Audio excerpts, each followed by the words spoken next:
Bismillahirrahmanirrahim. Assalamualaikum warahmatullahi wabarakatuh.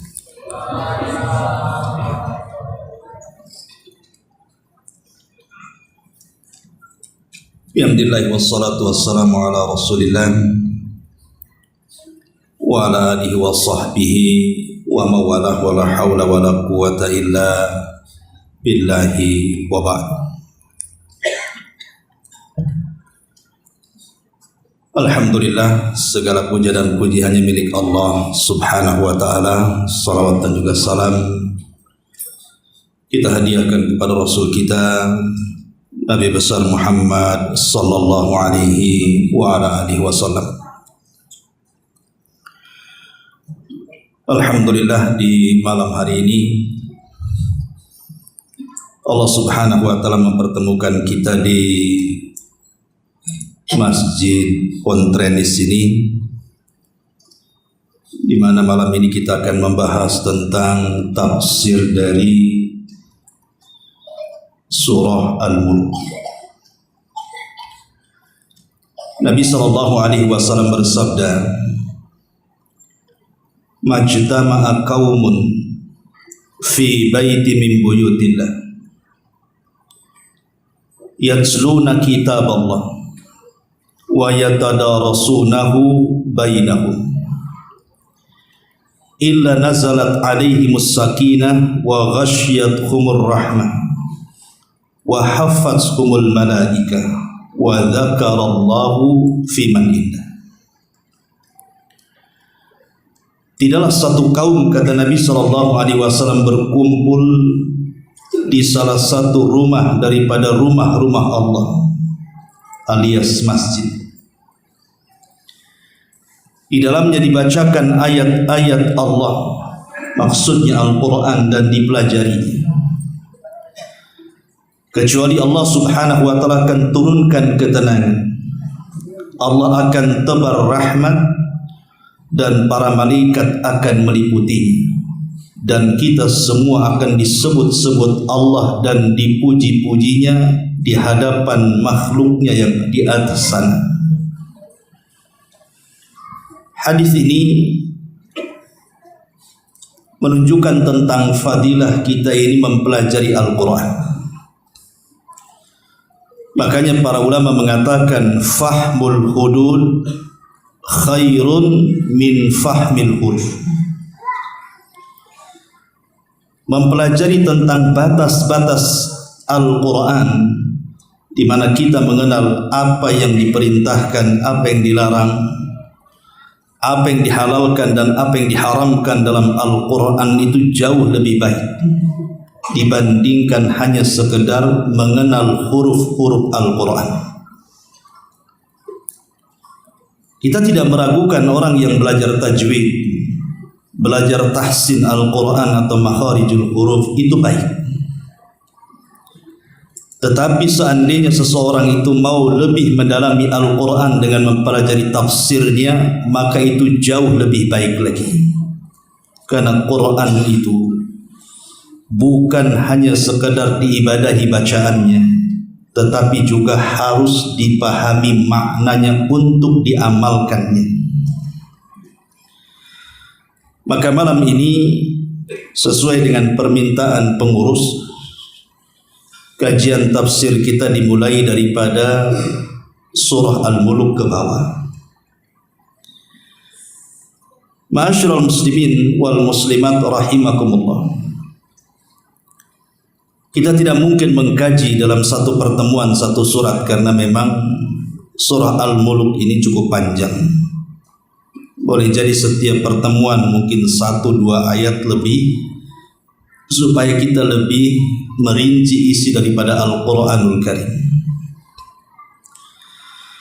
Allah subhanahu wa ta'ala berfirman di dalam suratul Mulk, A'udzu billahi minasyaitonir rajim, bismillahirrahmanirrahim, Tabarakalladzi biyadihil mulku wa huwa ala kulli syai'in qadir, alladzi khalaqal mauta wal hayata liyabluwakum ayyukum ahsanu amala wa huwal azizul ghafur. Maha suci Allah subhanahu wa ta'ala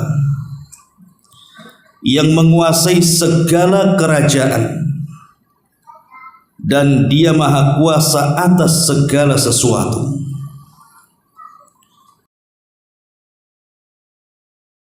Kehidupan untuk menguji kalian, siapa di antara kalian yang jauh lebih baik amalan, dan dia maha perkasa lagi maha pengampun.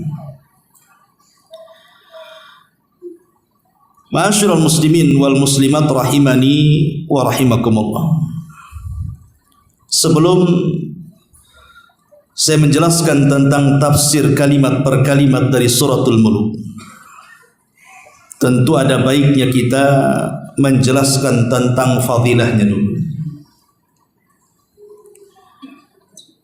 Dalam sebuah hadis yang dikeluarkan oleh Imam At-Tirmidzi, Abi Dawud dan yang lainnya, dari sahabat Abi Hurairah radhiyallahu an, Rasul bersabda,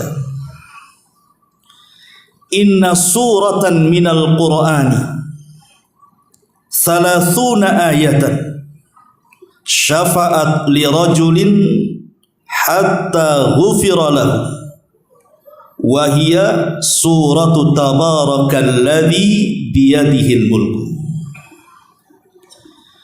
Dari Abu Hurairah radhiyallahu an, Nabi sallallahu alaihi wasallam bersabda, ada satu surat dari Al-Qur'anul Karim yang terdiri dari 30 ayat dan dapat memberikan syafaat bagi yang membacanya sampai dia diampuni.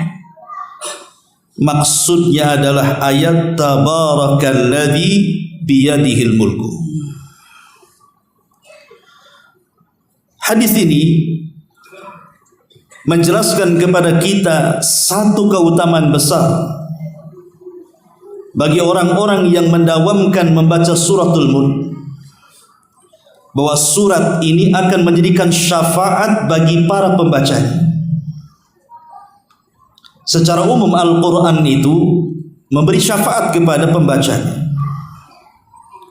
karena nanti pada hari kiamat Al-Quran akan berhujjah di hadapan Allah subhanahu wa ta'ala dan membela pembacanya. Dan lebih khusus lagi orang yang membaca surat Al-Mulk. Kapan surah Al-Mulk ini dianjurkan untuk dibaca? Dijelaskan dalam hadis Jabir bin Abdullah radhiyallahu an. Hadis ini diperselisihkan tentang sahih dan dhaifnya, tetapi Syekh Albani mensahihkannya. Anna Nabiy sallallahu alaihi wasallam kana la yanamu hatta yaqra alif lam mim tanzil wa tabarakalladzi biyadihil mulku. Dalam hadis Jabir radhiyallahu an, bahwa Nabi sallallahu alaihi wasallam tidak akan pernah tidur malam hari sampai beliau membaca alif lam mim tanzil, artinya surah As-Sajdah, dan juga surah Al-Mulk yang Allah subhanahu wa ta'ala mulakan dengan kalimat tabarakalladzi biyadihil mulku. Jadi sangat dianjurkan, kata para ulama, setiap sebelum tidur membaca suratul Mulk. Biasakan membaca suratul Mulk. Antum yang sudah hafal tentu senang membacanya, dan yang belum hafal tinggal baca Quran. Yang repot itu yang tak bunyi karena tak bisa baca. Itu harus belajar Quran. Bahkan lebih daripada itu, Nabi SAW sampai mengatakan bahwa orang yang mendawamkan membaca suratul Mulk itu, maka dia akan terhindar dari fitnah kubur. Dia akan terhindar dari fitnah kubur, artinya terhindar dari su'alul malakaini, pertanyaan dua malaikat Munkar dan Nakir. Memang dalam masalah ini banyak hadis, ada yang sahih, ada yang dhaif. Tetapi dengan banyaknya riwayat sebagaimana hadis Nabi SAW mengatakan fahiyal mani'atu tamna'u min adzabil qabri. Suratul Mulk adalah surah al-mani'ah yang bisa menghalangi seseorang, maknanya menghalangi seseorang dari azab kubur. Abul Hasan Mubarak Furi rahimahullahu taala sampai mengatakan ma'nahu anna tilawata hadhihi surati fil hayati dunya takunu sababan linnajati taliha min adzabil qabri. Bahwa membaca surah ini ketika di alam dunia akan menjadi sebab keberhasilannya pada alam setelahnya, maksudnya setelah kematiannya, yaitu dia terselamat dari azab kubur. Dari sini kita tahu tentang keistimewaan, kemuliaan dan ketinggian surah Al-Mulk di sini. Dia akan menghindarkan kita dari fitnah kubur, bahkan azab kubur, dan dia akan menjadi syafaat bagi orang-orang yang mendawamkannya. Dan sangat disunnahkan membaca suratul Mulk itu di malam hari sebelum tidur. Maka jangan sia-siakan membaca suratul Mulk ini di malam hari. Ma'asyiral muslimin wal muslimat rahimani wa rahimakumullah.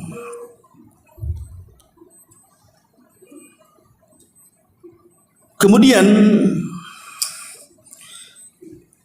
disebutkan bahwa suratul Mulk ini bagian daripada surah-surah Makkiyah. Di dalam Al-Quran itu ada yang disebut dengan surah Makkiyah, ada yang disebut dengan surah Madaniyah. Apa bedanya? Kalau surah Makkiyah itu artinya surah yang turun sebelum hijrah. Tapi kalau surah Madaniyah, surah yang turun setelah hijrah Nabi SAW, meskipun turun di kota Mekah, maka tetap disebut Madani. Jadi bedanya di sini. Kalau surah Makkiyah turun sebelum hijrah, dan kalau surah Madaniyah turun setelah hijrah walaupun turun di Mekah. Adapun yang menandakan bahwa surat ini Makkiyah atau Madaniyah, pertama, biasanya surah Makkiyah itu umumnya dari segi panggilan. Kalau ada panggilan ya ayyuhan nas, wahai manusia, berarti ini adalah Makkiyah. Tapi kalau panggilannya ya ayyuhalladzina amanu, berarti itu surah Madaniyah. Yang kedua, surah-surah Makkiyah itu lebih cenderung membicarakan tentang qasas al-anbiya, kisah-kisah para nabi, kisah-kisah umat-umat yang terdahulu.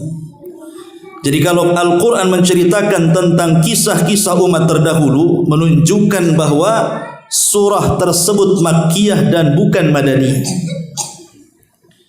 Karena umumnya surah-surah Madaniyah itu bicara soal ibadah. Kemudian yang ketiga, surah Makkiyah itu umumnya dimulai dari potongan-potongan huruf-huruf hijaiyah di permulaannya, kecuali dua surah, Al-Baqarah dan Al-Imran, itu Madaniyah.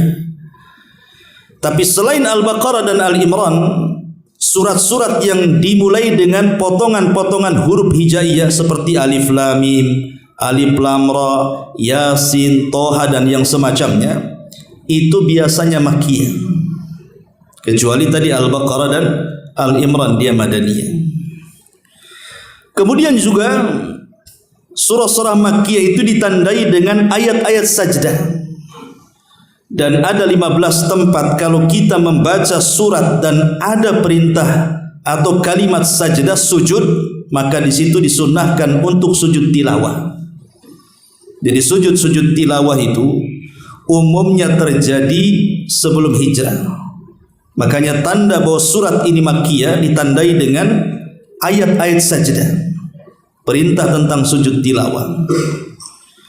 Dan juga yang kelima, biasanya ayat-ayat Makkiyah ini selalu ditandai dengan kalimat kalla, kalla balarana, kalla Pokoknya kalau ada 5 kalla biasanya Makkiyah dan bukan Madaniyah. Dan secara tema juga biasanya kalau surah-surah Makkiyah itu umumnya bicara soal akidah, soal tentang adanya kematian, peristiwa setelah kematian, seperti adanya padang mahsyar, adanya hisab, adanya timbangan, adanya sorga, adanya neraka. Itu umumnya Makkiyah.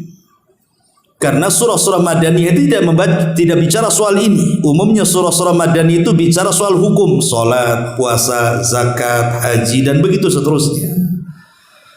Itulah secara umum perbedaan Makkiyah dan Madaniyah. Taib, ini hanya pengetahuan umum saja. Kita masuk pada ayatnya.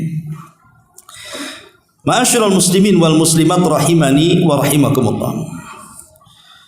Di sini Allah Subhanahu wa taala berfirman, Tabarakalladzi biyadihil mulku.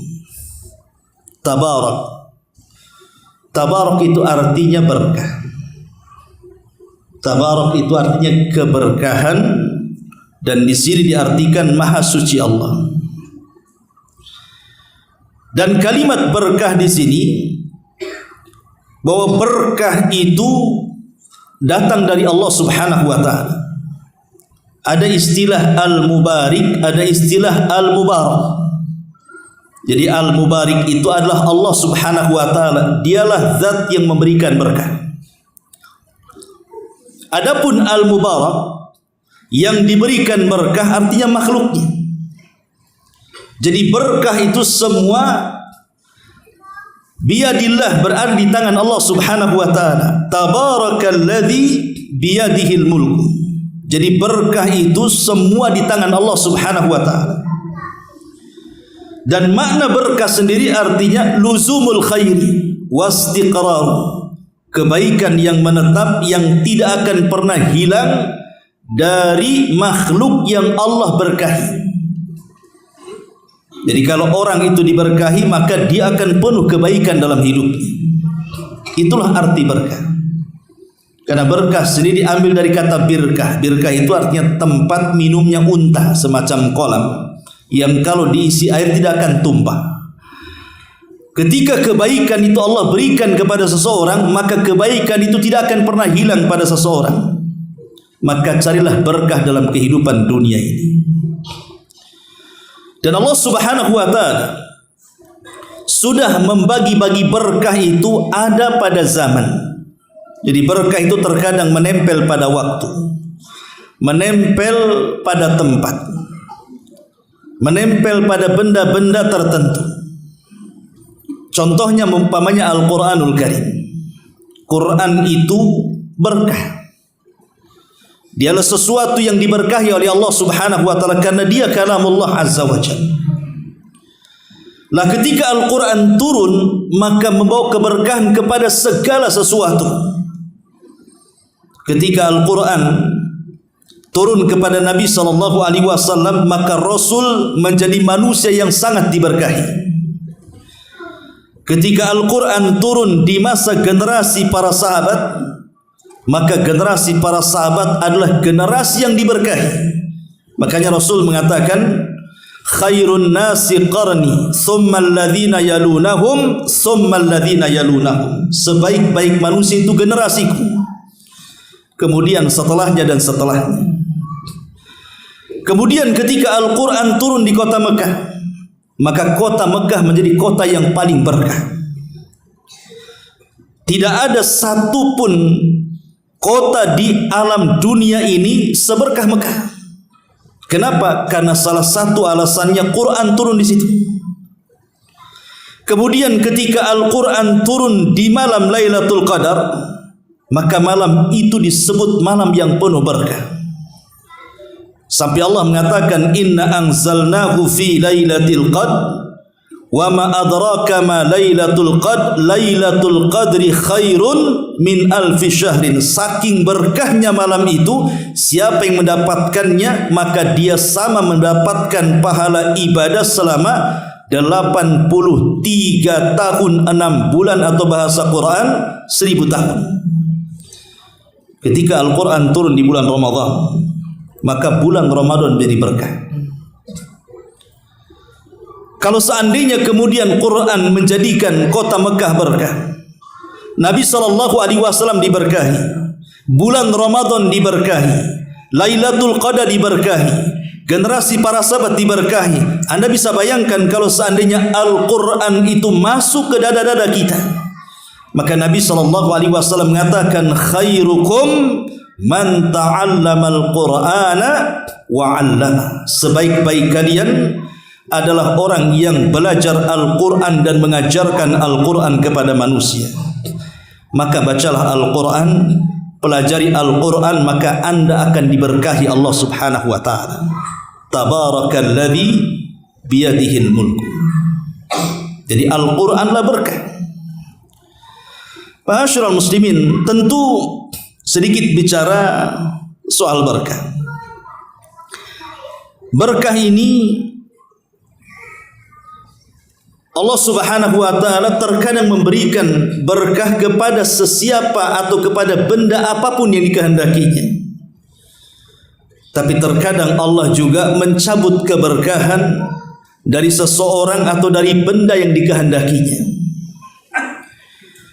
Contohnya umpamanya beberapa masjid itu sangat diberkahi, seperti Masjidil Aqsa. Makanya Allah Subhanahu wa ta'ala mengatakan, Subhanalladzi asra bi abdihi lailan minal masjidil haram ilal masjidil aqsa alladzi barakna haulahu. Di sini ada kalimat barakna haulahu, kami berkahi di sekitarnya. Jadi kalau kita datang berkahi, makanya orang yang salat di Masjidil Aqsa diberikan pahala berapa? Dalam riwayat sebanding dengan 500. Sekali solat di masjid-masjid yang lainnya, dalam riwayat, dan itu yang lebih sahih, adalah 250. Kemudian Masjid Nabawi, orang yang solat di Masjid Nabawi sama dengan orang yang solat di masjid-masjid yang lainnya 1000 kali solat. Dan yang lebih besarlah di Masjidil Haram, karena orang yang solat di Masjidil Haram itu sama dengan 100.000 kali solat dibandingkan solat di masjid-masjid yang lainnya. Ini berkah Allah Subhanahu wa ta'ala letakkan di masjid-masjid. Dan secara umum masjid itu berkah, karena orang yang datang ke masjid kemudian beribadah kepada Allah Subhanahu wa ta'ala dan berdoa, umumnya dikabulkan. Karena memang masjid sendiri adalah rumah daripada rumah-rumah Allah Subhanahu wa ta'ala.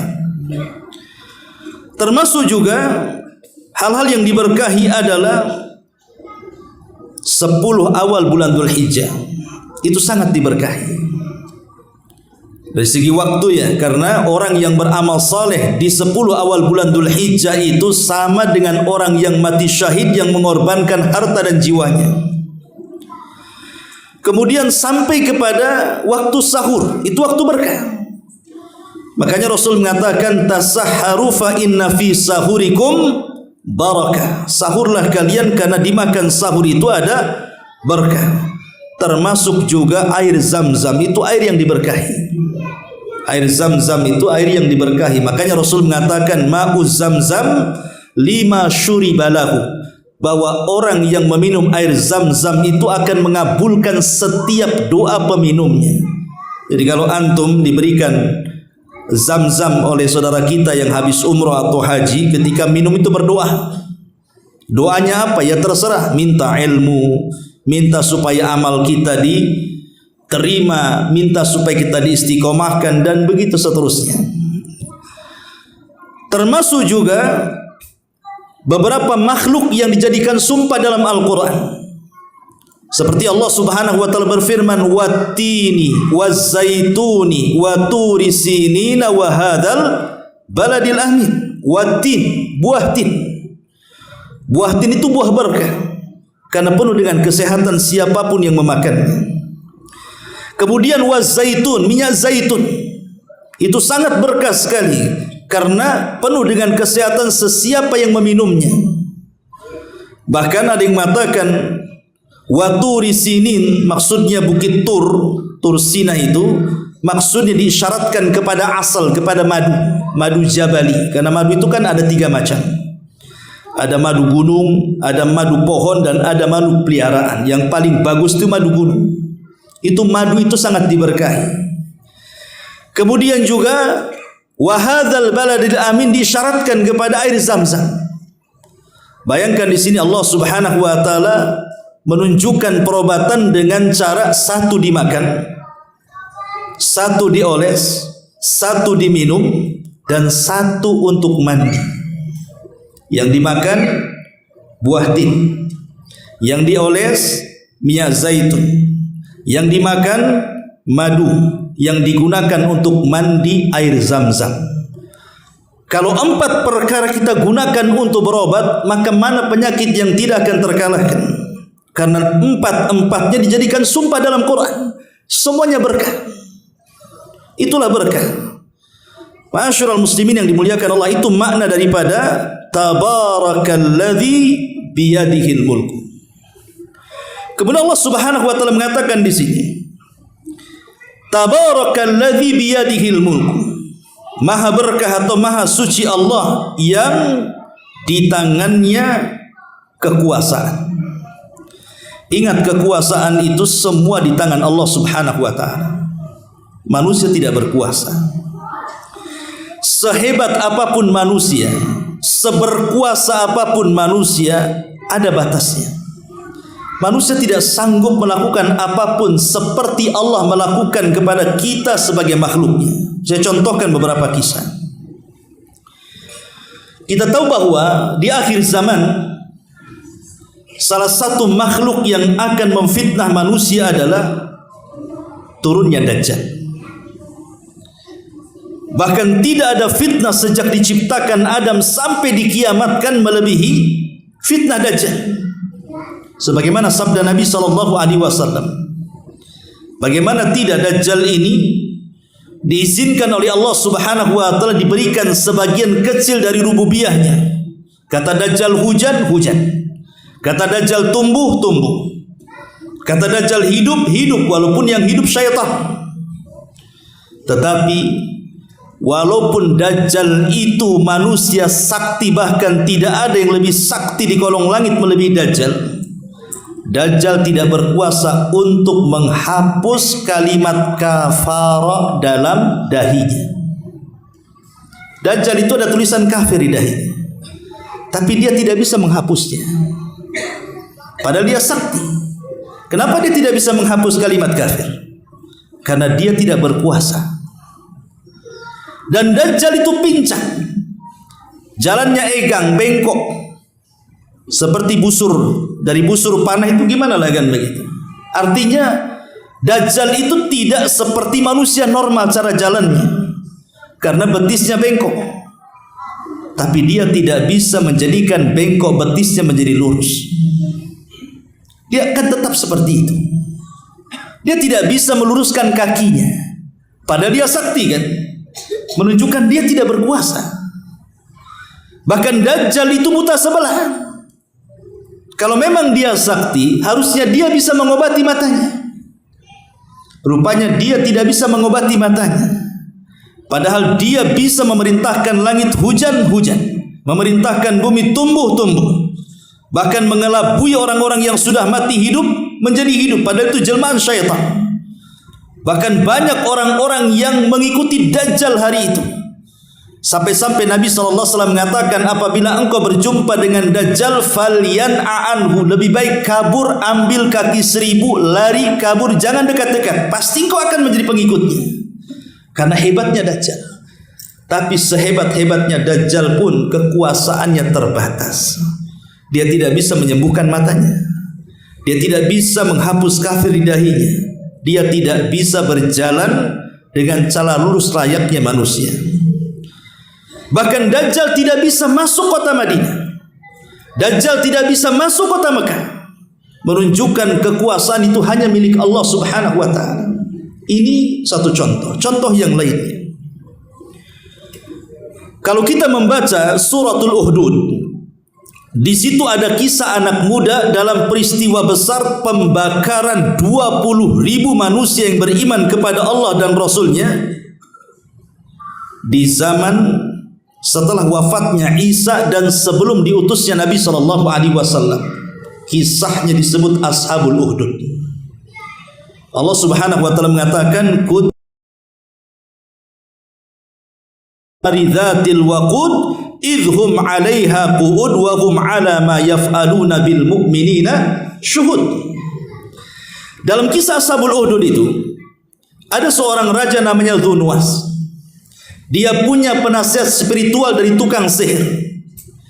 Jadi dia mengaku Tuhan dengan kekuatan tukang sihir di belakang. Ketika tukang sihir ini sudah menua dan dia yakin tidak bisa melindungi sang raja lagi, akhirnya dia meminta kepada sang raja untuk dicarikan anak muda yang cerdas yang akan diberikan ilmu sihirnya, supaya kalau dia mati, anak muda inilah yang akan meneruskan melindungi raja. Dalam perjalanan, rupanya anak muda ini setiap belajar kepada tukang sihir, dia melintasi gereja, karena di zaman itu agama yang paling benar Nasrani, karena Islam belum ada. Kemudian dia kenal dengan seorang pendeta. Akhirnya oleh sang pendeta diajari ajaran Nasrani yang lurus, yang masih berpegang dengan ajaran Isa bin Maryam. Kemudian tumbuhlah ketertarikan anak muda ini. Maka dalam satu hari dia mempelajari 2 pelajaran. Satu pelajaran tauhid dari sang rahib, dan satunya mempelajari syirik sihir dari sang tukang sihir.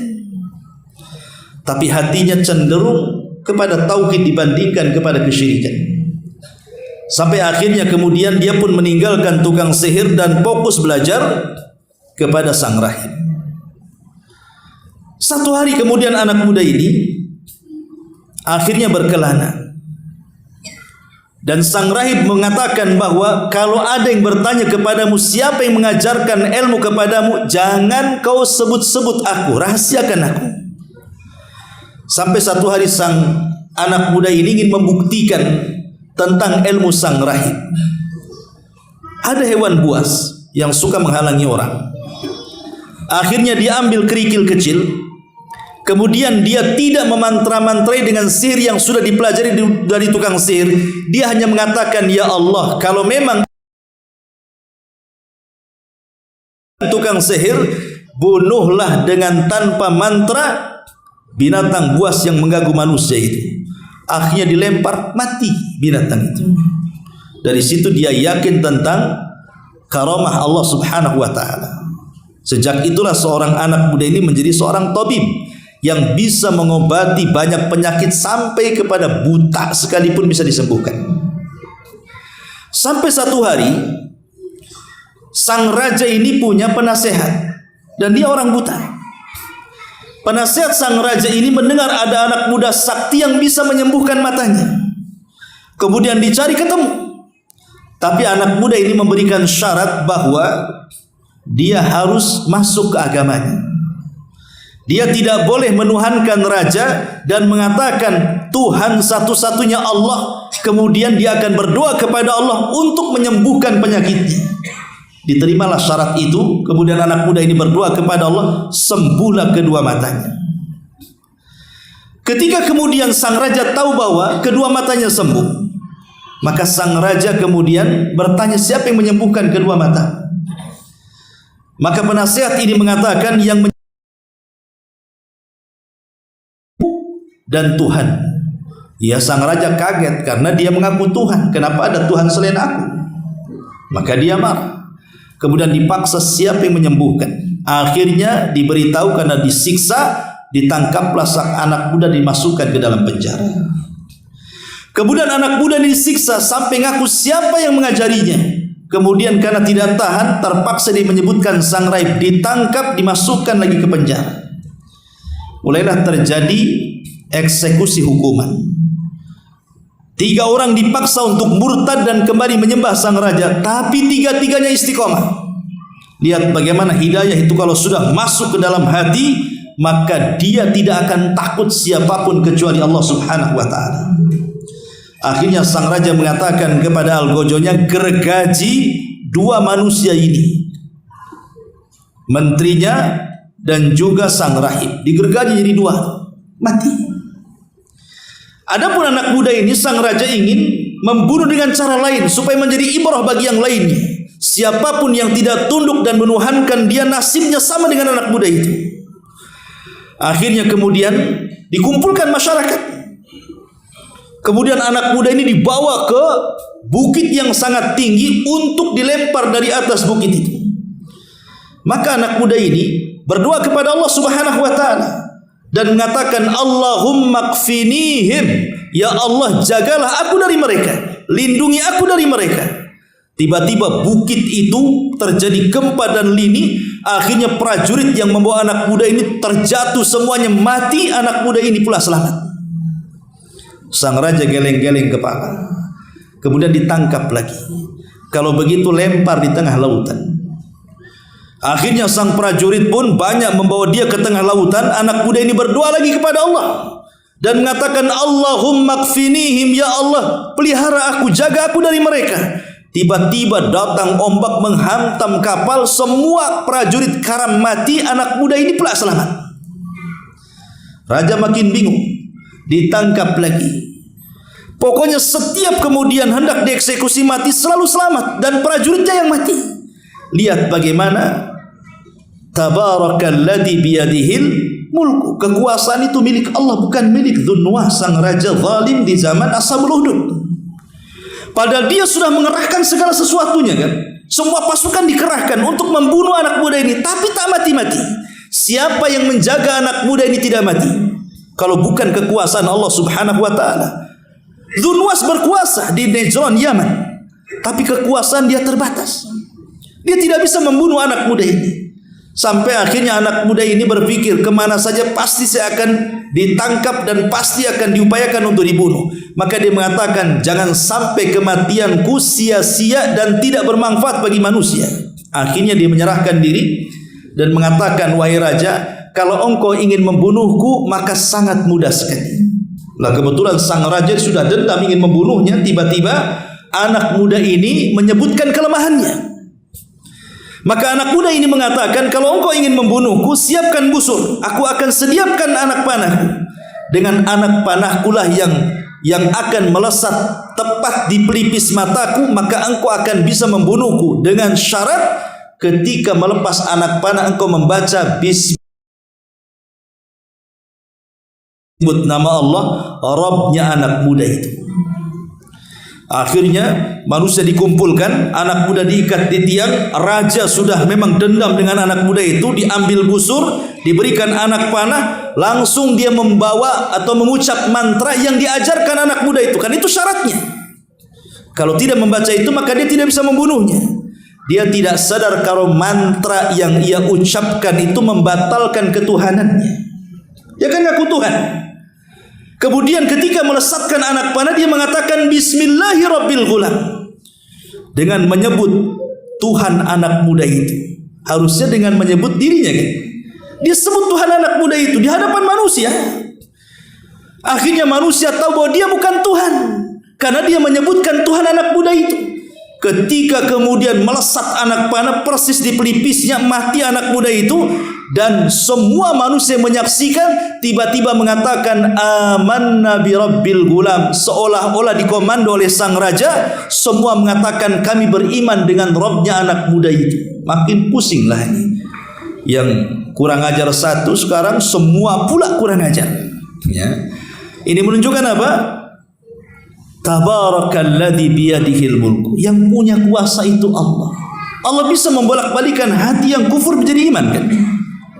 Ini contoh kisah tentang Ashabul Ukhdud, ya. Atau kisah yang lainnya.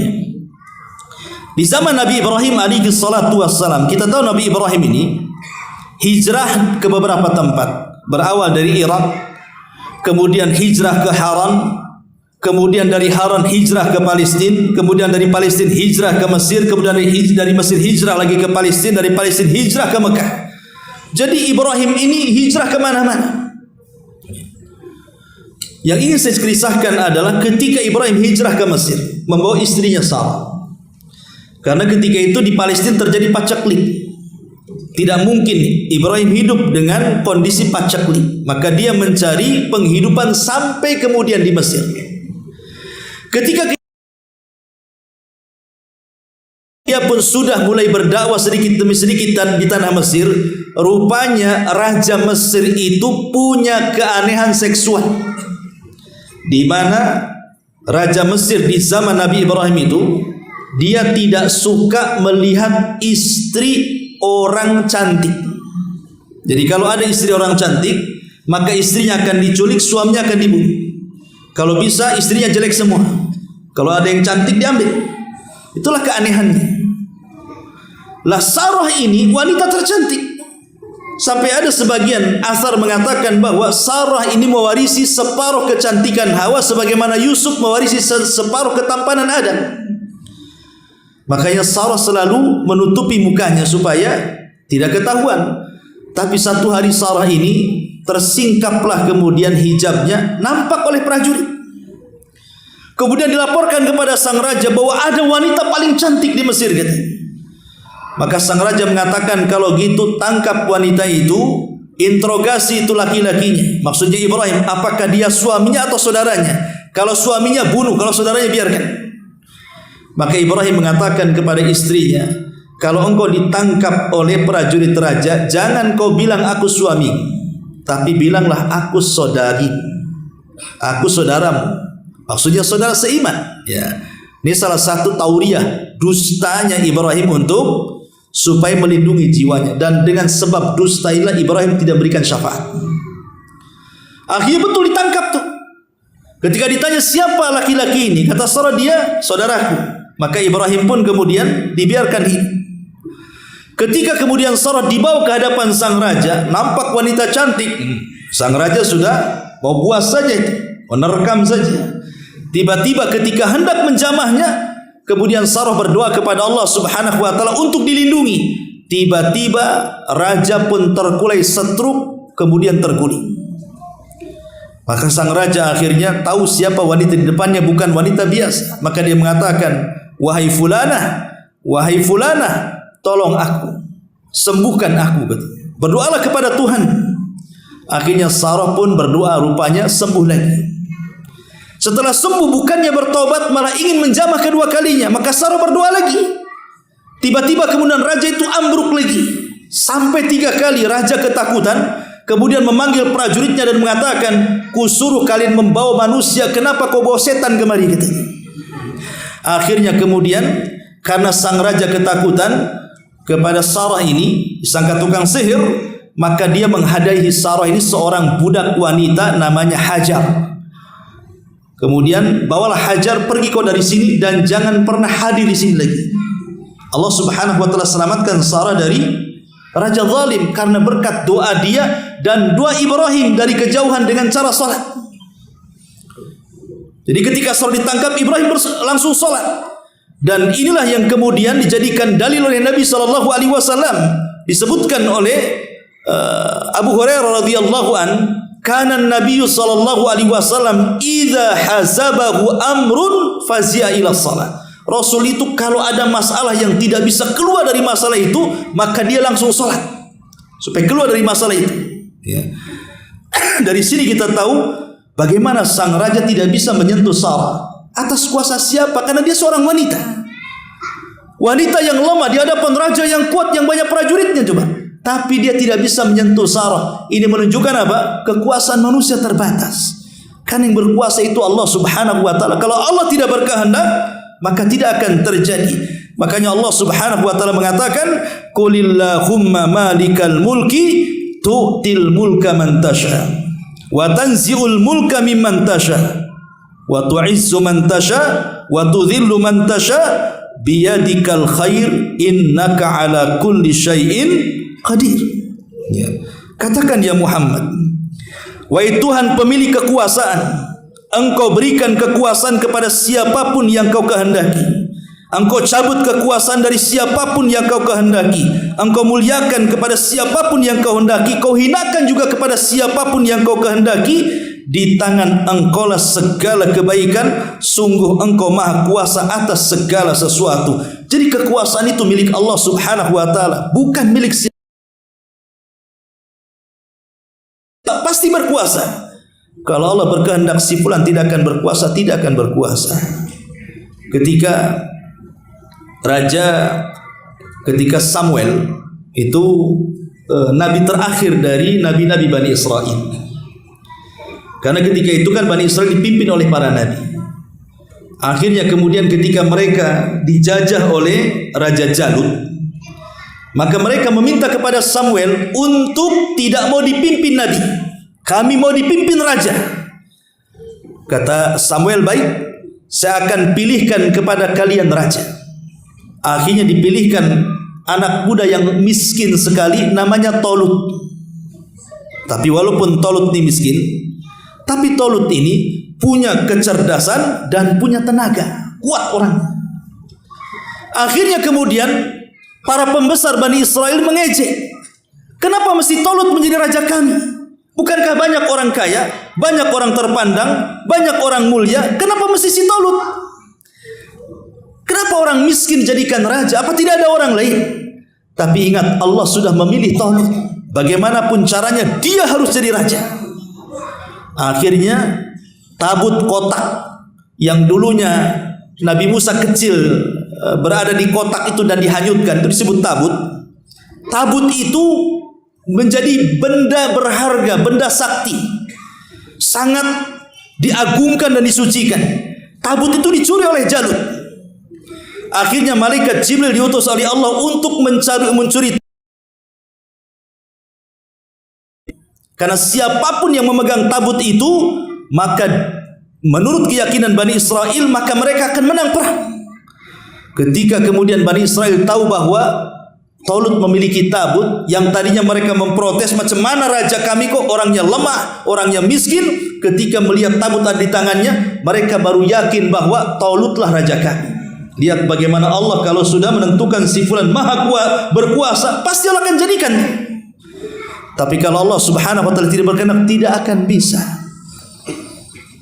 Makanya lihat para pemimpin, calon-calon para pemimpin daerah atau pemimpin provinsi atau sampai ke presiden, ketika terjadi pemilihan, kalau Allah tidak berkehendak jadi, tidak akan jadi. Seberapa besar uang yang dikeluarkan pun, kalau Allah tidak berkehendak jadi, tidak akan jadi. Tapi kalau Allah berkehendak jadi, maka jadi. Begitulah Allah mengatakan, tabarakalladzi biyadihil mulku, maha suci Allah yang di tangannya kekuasaan, wa huwa ala kulli syai'in qadir, dan di atas segala sesuatu maha mampu. Lihat bagaimana Allah subhanahu wa ta'ala menyebut dua kata. Pertama kekuasaan, yang kedua kemampuan.